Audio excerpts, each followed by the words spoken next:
연초부터 기업 내부에 횡령 배임 혐의가 발생해 주식 거래가 정지된 종목은 모두 4곳.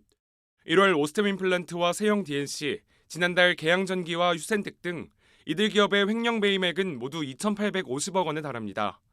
코스피와 코스닥 등 증시 상장사들의 횡령 배임 문제는 비단 올해만의 일이 아닙니다. 지난 2019년 31건, 2020년 30건, 지난해 31건 등 최근 5년간 141건, 연평균 30건 안팎으로 횡령 배임 사태가 터졌습니다. 코스닥 시장에 상장한 기업의 경우 상황은 더욱 심각합니다. 최근 3년 동안 상장사의 횡령 배임 사건 92건 가운데 67건, 즉 70% 이상이 코스닥에서 발생했습니다.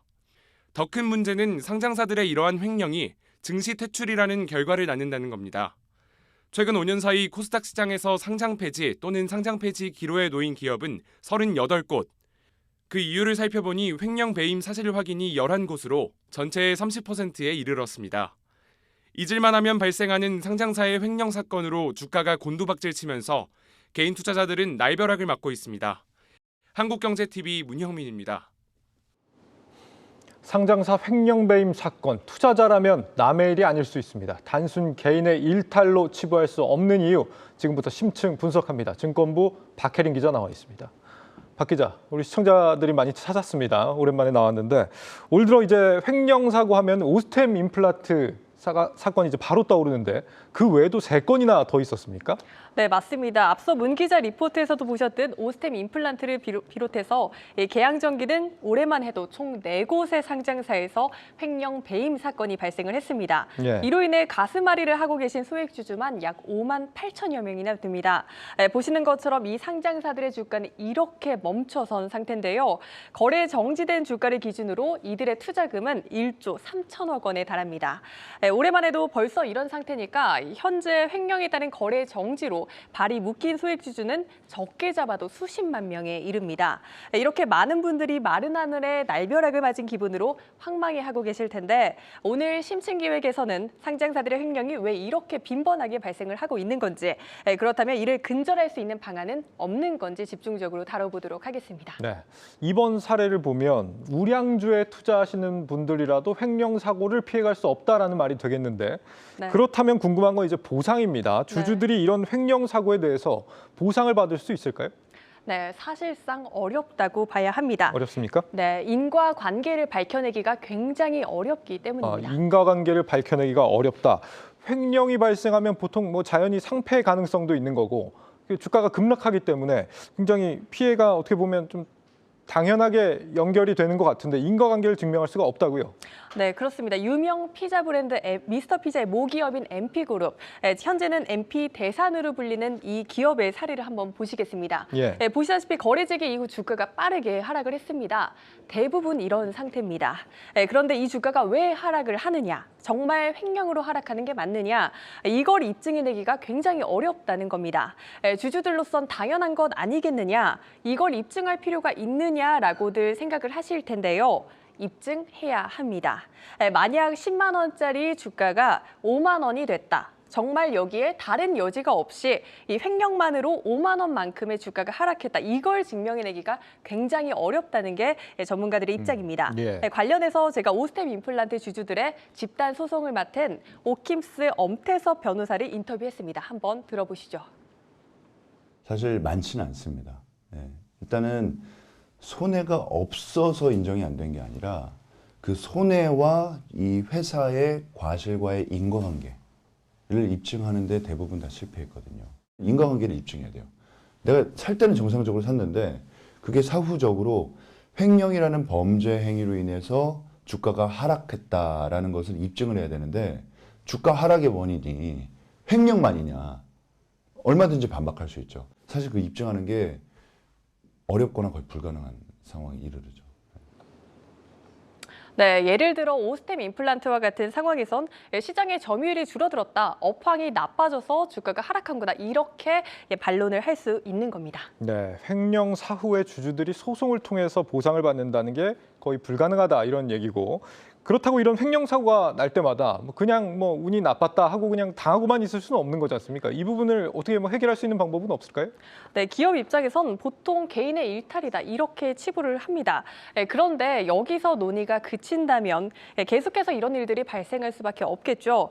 전문가들은 무엇보다 이 내부 회계 관리 제도를 바로잡아야 한다 이렇게 말을 하고 있습니다. 관련해서 전문가 인터뷰 차례로 들어보시죠. 내가 재무적 공경에 있고 내가 뭔가 회사의 자금을 횡령한다고 하더라도 양심에 꺼리낄 게 없어. 난 이 정도 보상받을 수 있고 우리 윗사람들도 다 이렇게 행동해. 라고 하는 상황에서 갑자기 내 손에 자금을 인출할 수 있는 OTP와 공인인증서 2개가 다 있다. 라고 하면 횡령이 현실화되는 거죠. 이 기회가 대부분 취약한 내부 통제를 통해서 발현이 되는 겁니다. 그래서 이 프로드의 동기, 자기 합리화, 그리고 이 기회라는 3요소가 결합돼야 프로드가 현실화되기 때문에 이 고리를 끊으면 됩니다. 그리고 그 고리를 끊게끔 제도화된 게, 법제화된 게 바로 내부회계 관리제도입니다. 가장 중요한 거는 그 경영자의 의지가 아닌가 싶어요. 그러니까 횡령 등 이런 그 부정 행위가 발생되지 않도록 철저히 관리 감독하겠다. 이런 경영진의 의지가 가장 중요하지 않은가 싶고요. 이제 이와 더불어서 그 직원들에 대한 윤리교육 강화, 그 다음에 내부 고발 활성화 이런 것들도 이제 같이 병행이 되면 횡령 사건이 조금 좀 줄어들 수 있지 않을까 생각을 합니다. 네, 그러니까 경영자들이 운영할 수 있는 내부 회계 관리 제도라는 게 있고 정책 당국이 이걸 더 강화해주면 된다 이런 지적인데 지금까지는 왜 제대로 작동이 안 됐던 겁니까? 네, 기업들은 물적, 인적 부담이 크기 때문에 결국 형식적으로만 운영이 되고 제대로 지켜지지 못하고 있다고 말합니다. 실제로 삼성 KPMG가 지난 2020년 내부 회계관리제도 감사 의견 부적정을 받은 사례를 기업 153곳을 분석한 결과 14.4%가 회계 인력 및 전문성 부족 사례로 나타났습니다. 2018년 신외관법이 도입이 되고 2019년부터 자산 2조 원 이상 대규모 상장 기업부터 내부 회계 감사를 받기 시작을 했고 올해부터는 1,000억 원 이상 상장사, 내년부터는 전체 상장법인이 의무적으로 내부 회계 감사를 받아야 합니다. 예. 상장사들은 이렇게 특히 중소형 상장사들은 회계 인력을 확보하기가 어렵고 이들의 전문성도 부족해서 인적, 물적 어려움을 겪고 있다 이렇게 토로를 하고 있습니다. 코스닥 협회 측에서도 코스닥 상장기업 중 규모가 작은 기업일수록 신외관법 시행에 따른 규제 비용에 상대적으로 큰 부담을 느끼고 있다. 또 투자자 보호를 저해하지 않는 범위 내에서 규제 비용을 오히려 경감해야 한다 이렇게 주장을 하고 있습니다. 그 내부 회계 관리를 더 강화하려고 해도 현실적으로 제한이 많다 이런 얘기네요. 네, 그래서 금융당국도 굉장히 골머리를 앓고 있습니다. 금융위원회는 당초 규제 완화 차원에서 중소기업에겐 이 회계 투명성을 훼손하지 않는 범위 내에서 감사 부담을 완화하는 방안을 검토하고 있었는데 최근 상장사들의 잇따른 신뢰도 저하 문제가 불거지자 내부 통제 강화 방안을 놓고 고심하고 있는 상태입니다. 예, 사고가 자꾸 발생하는데 풀어줄 수도 없고 그렇다고 기업들이 인력이 부담이 된다는데 규제를 강화할 수도 없고 고민이겠습니다. 해외에서는 참고할 만한 방식 같은 게 없습니까? 네, 있습니다. 미국의 경우 우리보다 기업 내부의 긴장감이 더 크게 작동을 합니다. 예. 내부 고발 제도도 우리보다 훨씬 강하고 적발 시 처벌 강도도 훨씬 강합니다. 관련해서 문영민 기자가 현장에서 정리했습니다.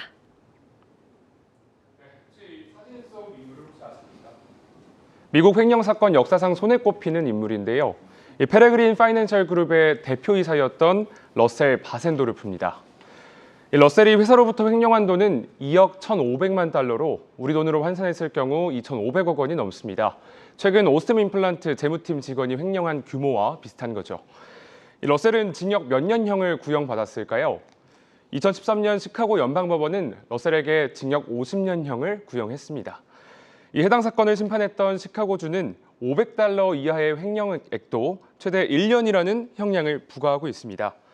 만약 100만 달러 이상 횡령할 경우에는 그 권고 형량이 최대 30년까지 늘어나게 됩니다.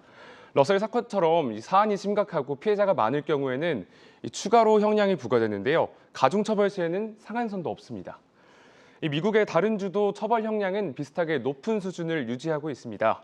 이 펜실베니아 주의 경우 최대 기준액인 50만 달러 이상 횡령할 시에는 기본 권고 형량은 최대 20년이고요. 이 뉴욕주는 100만 달러 이상을 횡령한다면 최대 24년, 텍사스주는 30만 달러 이상만 횡령을 해도 최대 99년이라는 형량을 부과할 수가 있습니다. 그렇다면 우리나라는 어떨까요? 우리나라는 미국과 비교하면 다소 소극적인 모습을 보였습니다. 이 최대 기준액인 300억 원 이상 횡령 배임했을 경우 이 권고 형량은 5에서 8년입니다. 만약에 사안이 심각해서 가중처벌된다고 해도 7에서 11년에 불과합니다. 이 우리나라와 미국의 차이점은 이뿐만이 아닙니다. 기업의 내부 회계 관리 제도를 대하는 방식에서도 차이를 보였습니다.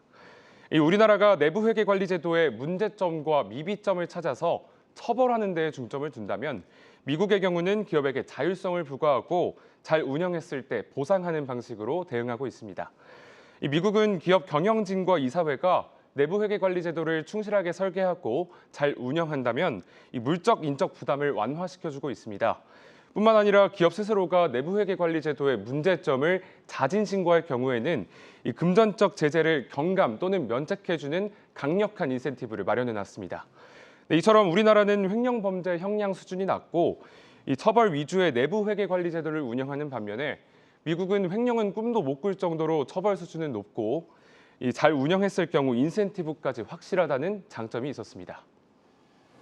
네, 문영민 기자 잘 들었습니다. 우리는 횡령을 엄격하게 관리하는데 처벌 수위는 낮고 미국은 비교적 자율에 맡기지만 걸리면 인정사정 없다 이런 거네요. 우리랑 좀 정반대네요. 네, 그렇습니다. 또 미국은 시총 1,000억 원 미만의 상장사들에 대해 외부 감사인의 감사를 면제를 해주고 공시제도에 방점을 찍습니다. 지금 우리 주주들은